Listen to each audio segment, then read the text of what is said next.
भड़काऊ भाषण मामले में बीजेपी अध्यक्ष अमित शाह के खिलाफ चार्जशीट दाखिल। यूपी के मुजफ्फरनगर कोर्ट में चल रहा है मुकदमा।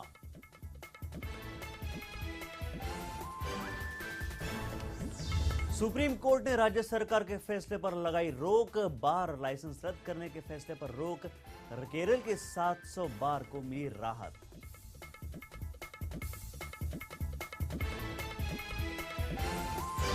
7 साल में पहली बार डीजल का दाम घट सकता है। डीजल का भाव हर महीने प्रति लीटर 50 पैसा कम होगा।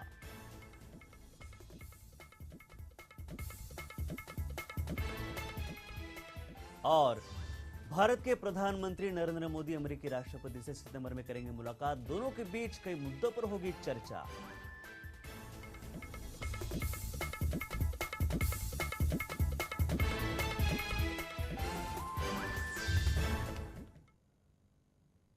नमस्कार, आप देख रहे हैं लेमन न्यूज में आपके साथ नितिन माधव। कुछ खास खबरों के साथ। देश भर के गोहत्या पर रोक लगाने के नाराज चल रहे उत्तराखंड के राज्यपाल अजीज कुरैशी, जिसके वजह से उन्होंने देशवासियों को गोहत्या पर रोक लगाने की अपील की। और उनकी क्या भावना है, इसे देखते हुए पेश है खास रिपोर्ट।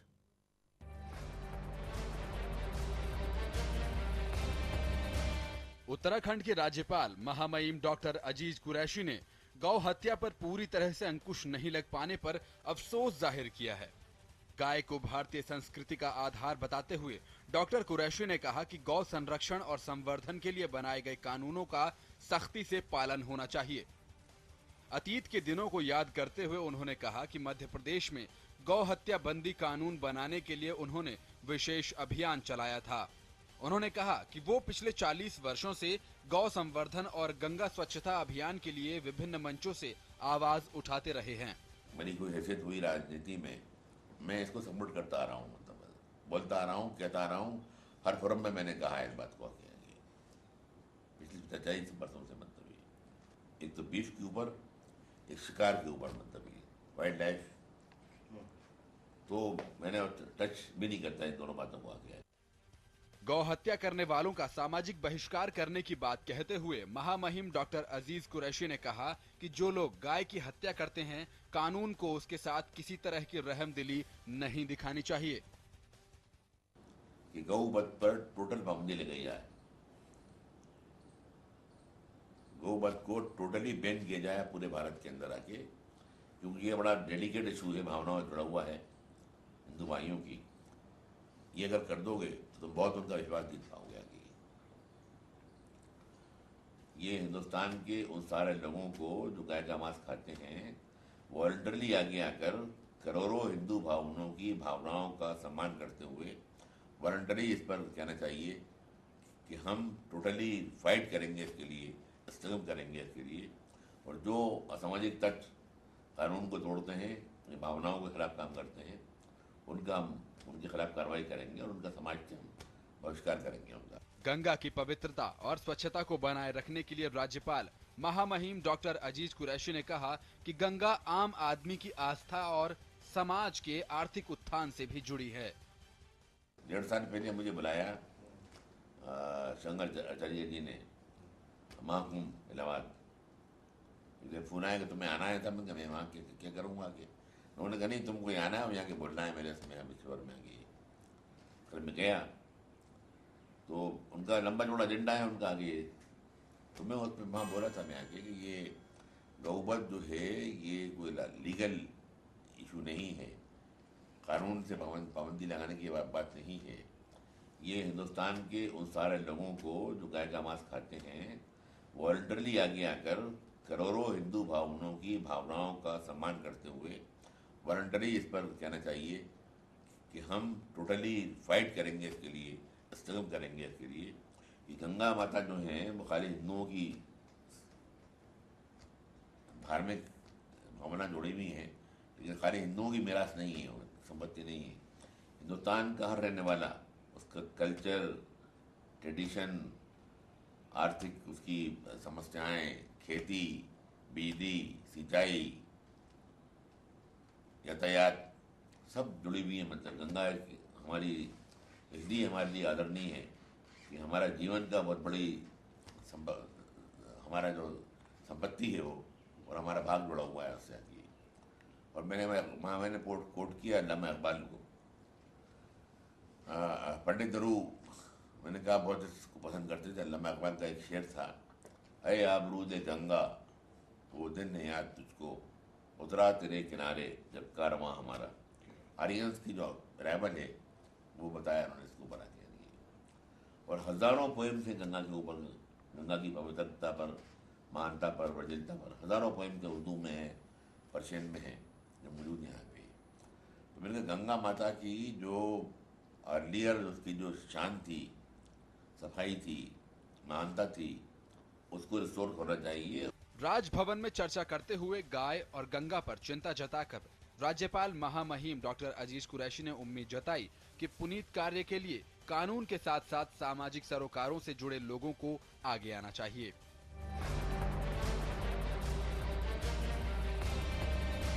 राजभवन देहरादून से ब्यूरो रिपोर्ट। महाराष्ट्र विधानसभा चुनाव से पहले मनसे अध्यक्ष राज ठाकरे को लगातार एक के बाद एक झटके लग रहे हैं। जहां एक और मनसे छोड़ हाजी अरफात शिवसेना में चले गए, वहीं नासिक में बीजेपी ने भी मनसे का दामन और नाता तोड़ दिया है।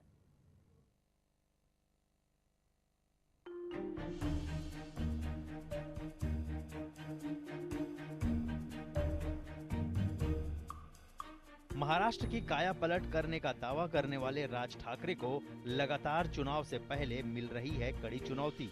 राज ठाकरे के ब्लूप्रिंट बनाने से पहले ही उद्धव ठाकरे ने महाराष्ट्र का विजन डॉक्यूमेंट जनता के सामने रख दिया है। अब उद्धव ने एक और झटका दिया है।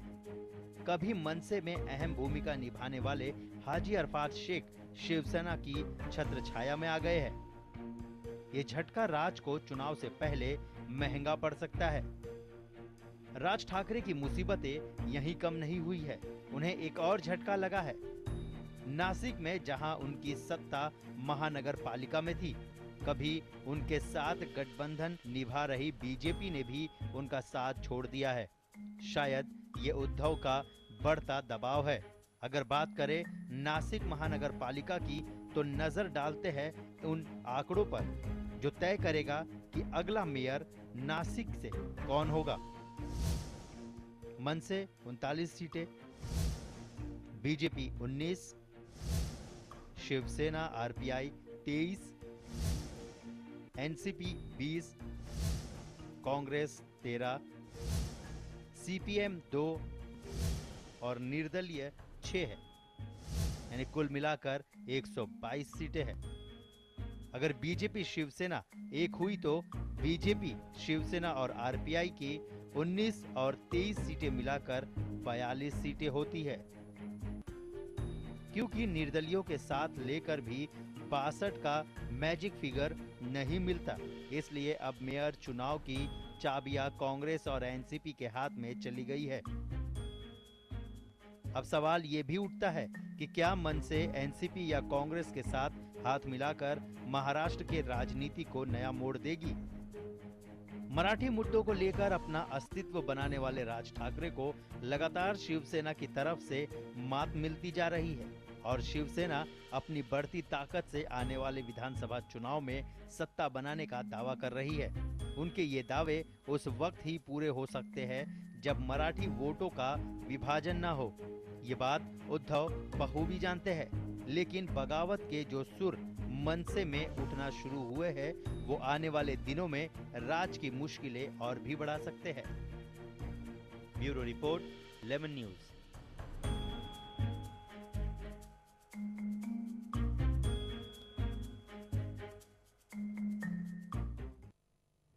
बोरीवली में रहने वाले अग्रवाल परिवार का कश्मीर घूमने जाना उनकी जान की आफत बन गया है।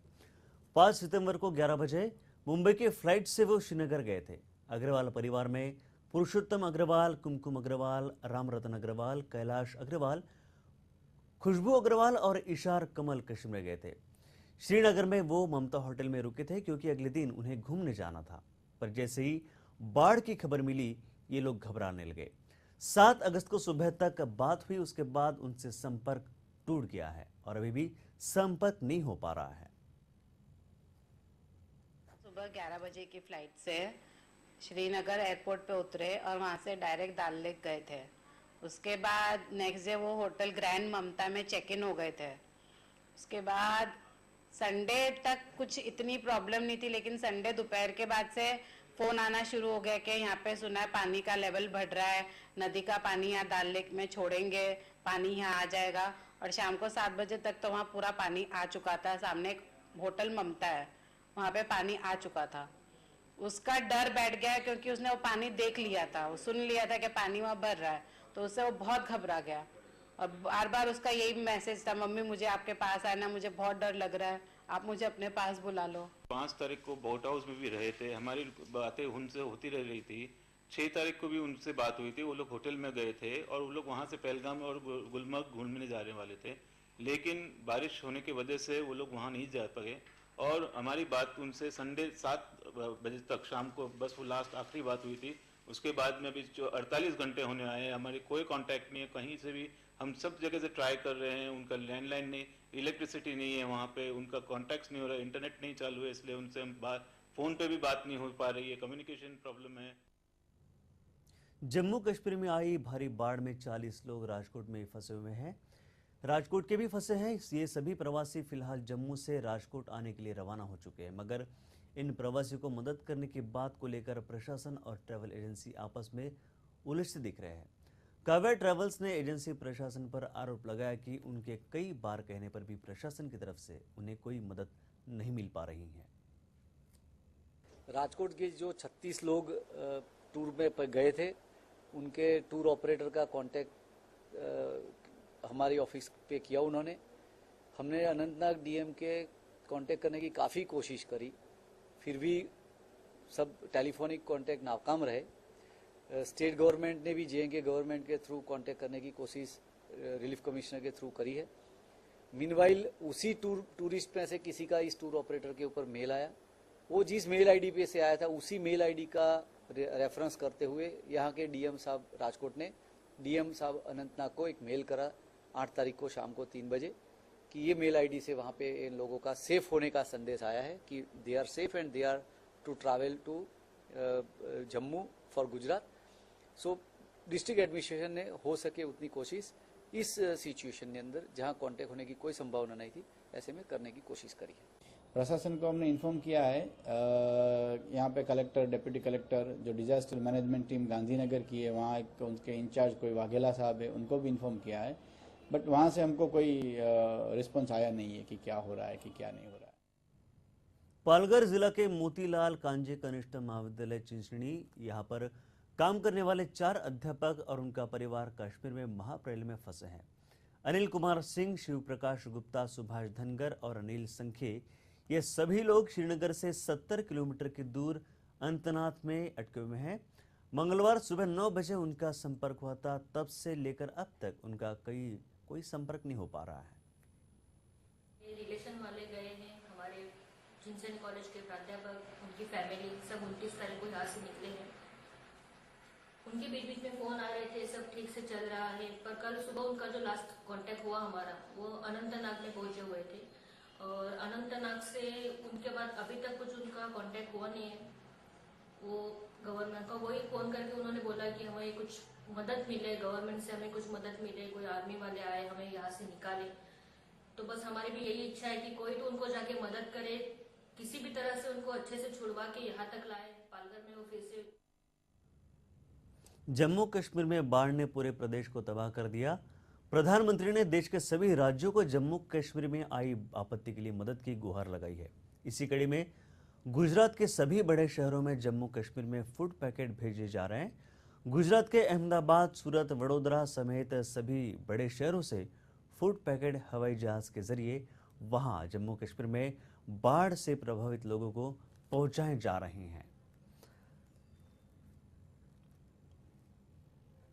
राजकोट जिला ग्राम्य और शहरी विस्तार के कई नामी गिरामी संस्था आगे आई है। कल रात तक हमारे पास 36,000 फूड पैकेट तैयार हुए थे, ड्राई फूड पैकेट जो अच्छी तरह से पैक किए गए हैं। वो आज सुबह हमने अहमदाबाद कलेक्ट्रेट के लिए रवाना किए, वहाँ से वो JNK के लिए भेज देंगे। बाकी और हर रोज लगभग मुझे लग रहा है कि अगले काफ़ी दिनों तक हम 20 से 25 हज़ार फूड पैकेट हर रोज लोगों की ओर से हमें मिल रहा है और हम बेच देंगे। भारत सरकार के गृह मंत्री राजनाथ सिंह दोपहर पोरबंदर पहुंचे। वो 2 दिवसीय दौरे पर गुजरात दौरे पर है। कैबिनेट मंत्री बसुबेन त्रिवेदी और सांसद पूनम बेन ने उनका स्वागत किया। राजनाथ सिंह की सुरक्षा के पुख्ता इंतजाम वहां किए गए। गांधी जी की जन्मभूमि पोरबंदर में गृह मंत्री राजनाथ सिंह अपने तय कार्यक्रम के अनुसार पहुंचे। यहां पर उन्होंने समुद्री सुरक्षा का भी जायजा लिया। इस दौरान राजनाथ राष्ट्रपिता महात्मा गांधी के जन्मस्थल गए। बापू के जन्मस्थल पर नतमस्तक होने के दौरान राजनाथ कुछ भावुक हो गए और बोले कि इस पुण्य भूमि पर आकर मेरा जीवन सफल हो गया। आज पोरबंदर में राष्ट्रपिता महात्मा गांधी की जन्मस्थली देखने का अवसर प्राप्त हुआ। मैं ये मानता हूँ कि मेरा जीवन धन्य हुआ। और जहाँ तक महात्मा गांधी का प्रश्न है, मैं ये कह सकता हूँ कि वह केवल भारत के लिए ही नहीं बल्कि अंतर्राष्ट्रीय जगत के लिए आज भी वह एक प्रेरणा पुरुष है। सामाजिक, राजनीतिक, सांस्कृतिक और आर्थिक विषयों पर जो उनके विचार उस समय थे, आज भी वह पूरी तरह से प्रासंगिक हैं और कल भी वह पूरी तरह से प्रासंगिक रहेंगे। पुनः मैं उनकी स्मृति को नमन करता हूँ। मैंने कोस्टल सिक्योरिटी के बारे में यहाँ पर जानकारी हासिल की है और मैं इस बात से संतुष्ट हूँ कि यहाँ के कोस्ट गार्ड बहुत ही यहाँ की सिक्योरिटी को, यहाँ की सुरक्षा को सुनिश्चित करने में बहुत ही महत्वपूर्ण भूमिका का निर्वाह कर रही है। लेकिन और कुछ आवश्यक सुविधाएं सरकारों के द्वारा मुहैया कराई जाने की आवश्यकता है। और हम लोगों ने यह भी फैसला किया है कि गुजरात में कोस्टल सिक्योरिटी को इंश्योर करने के लिए, सुनिश्चित करने के लिए एक अधिक से अधिक लोगों को प्रॉपर ट्रेनिंग दी जा सके। इसके लिए एक यहाँ पर marine police training institute establish. Gujarat के विरमगाम में बुधवार सुबह दुर्घटना से होने से एक महिला की मौत हो गई। इस दुर्घटना में 40 से अधिक लोग घायल हो गए। दरअसल ये लोग पास ही स्थित निरमा कंपनी में दिहाड़ी मजदूरी का काम करते थे और सुबह बस में बैठकर एक काम करने जा रहे थे। उसी दौरान ये दुर्घटना हुई। हादसे में इस समय बस में तकरीबन 45 से ज्यादा लोग बैठे थे। घायलों के पास लोगों के अस्पताल में भर्ती कराया गया।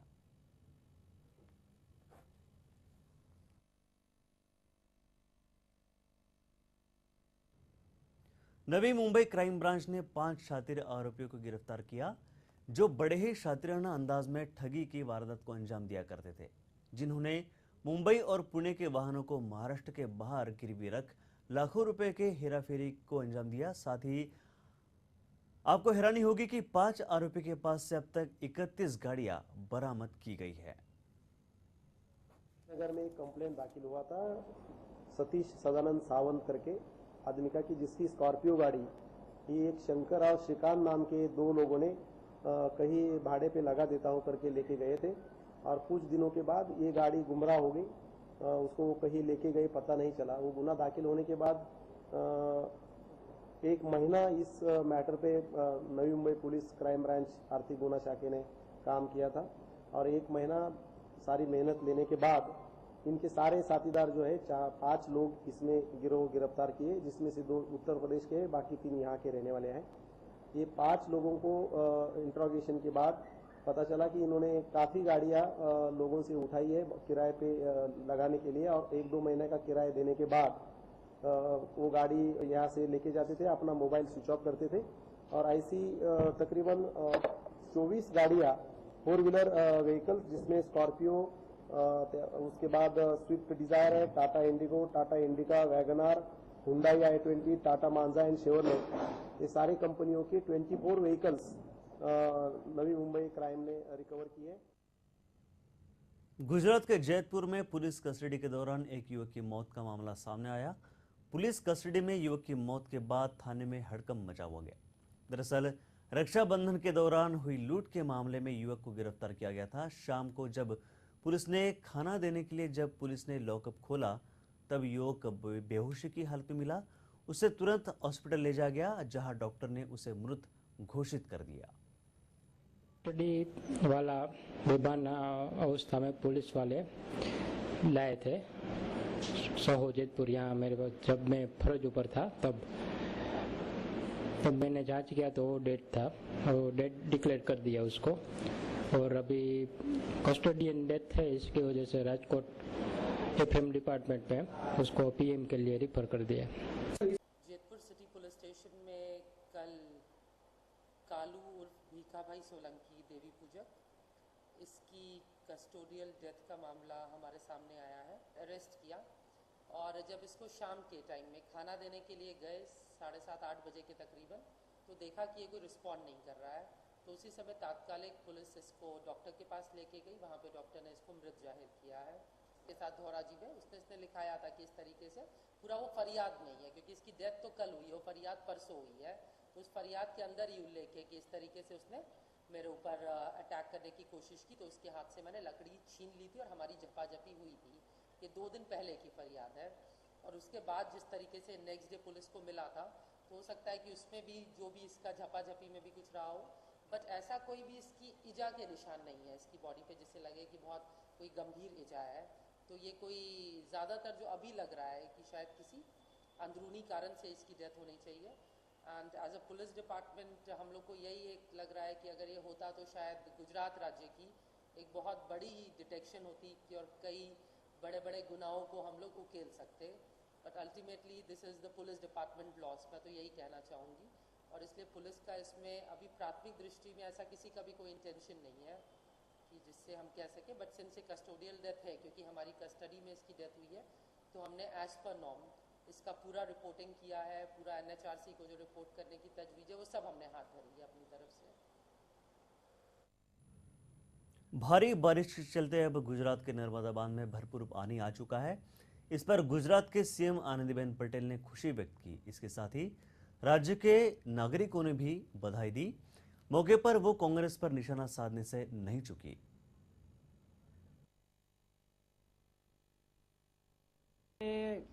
गांव में जो मेरे खेत से 5-6 नर्मदा निकल रही है, वो पिछले 3 साल से तोड़ दी जाती है। तो इसके कारण मेरे खेत में नुकसान होता है, सब पाक निष्फल हो जाता है।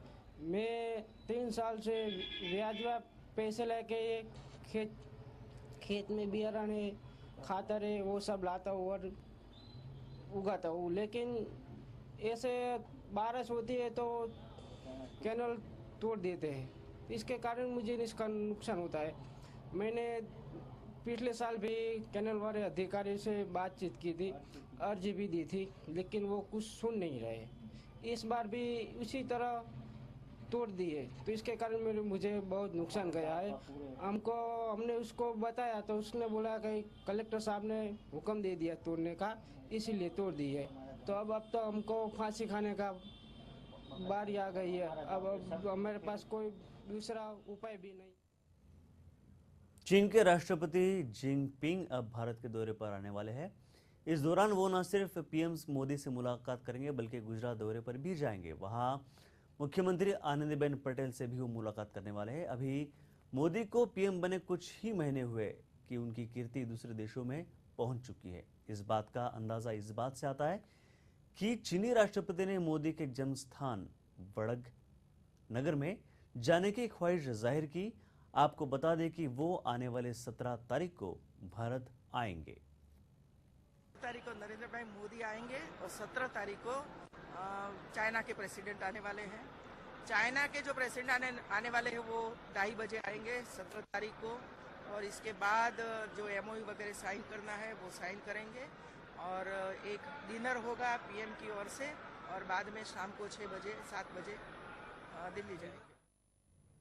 फिल्म अभिनेता ऋतिक रोशन न सिर्फ अपने बेहतरीन अदाकारी के लिए मशहूर है बल्कि अपनी दरिया दिली के लिए भी वो जाने जाता है। जम्मू कश्मीर में आई बाढ़ ने इस सेलिब्रिटी को भी झकझोर कर रख दिया। ऋतिक ने बाढ़ पीड़ितों की मदद करने का फैसला किया है।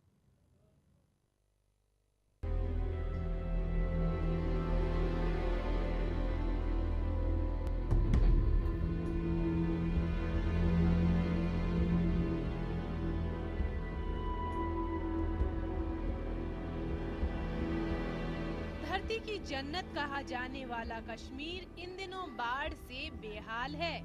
बॉलीवुड अभिनेता ऋतिक रोशन की फिल्म मिशन कश्मीर में भी कश्मीर की खूबसूरत वादियां दिखाई गई थी। यहाँ आई बाढ़ से ऋतिक रोशन भी आहत हैं। ये सुपरस्टार जम्मू कश्मीर में आई भयानक बाढ़ से प्रभावित हुए लोगों की मदद के लिए आगे आए हैं। बाढ़ पीड़ितों की मदद के लिए ऋतिक ने एक खुला खत लिखा है।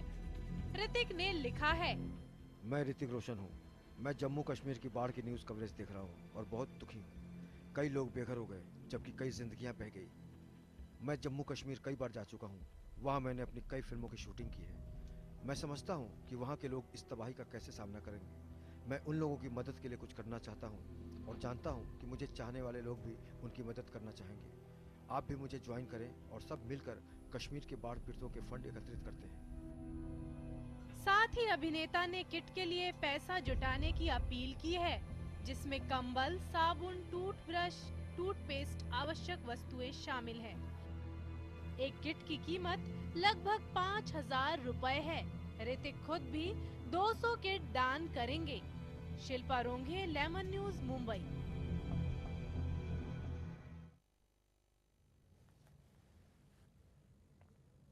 जैसे जैसे युग और वक्त आधुनिक होता जा रहा है, वैसे वैसे यात्रा करने के माध्यम बढ़ रहे हैं। सड़क, रेल, हवाई यात्रा के बाद अब सी प्लेन की शुरुआत भी की गई, जहां पर पहली सी प्लेन यात्रा की शुरुआत मुंबई में जुहू एयरपोर्ट पवन हंस से लोनावला पवन डैम तक की गई।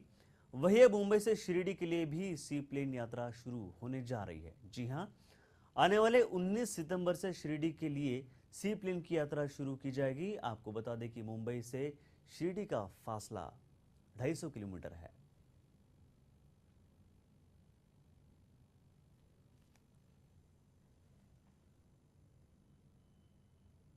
फिलहाल इस बुलेटिन में बस इतना ही। दीजिए पूरी टीम को इजाजत। नमस्कार।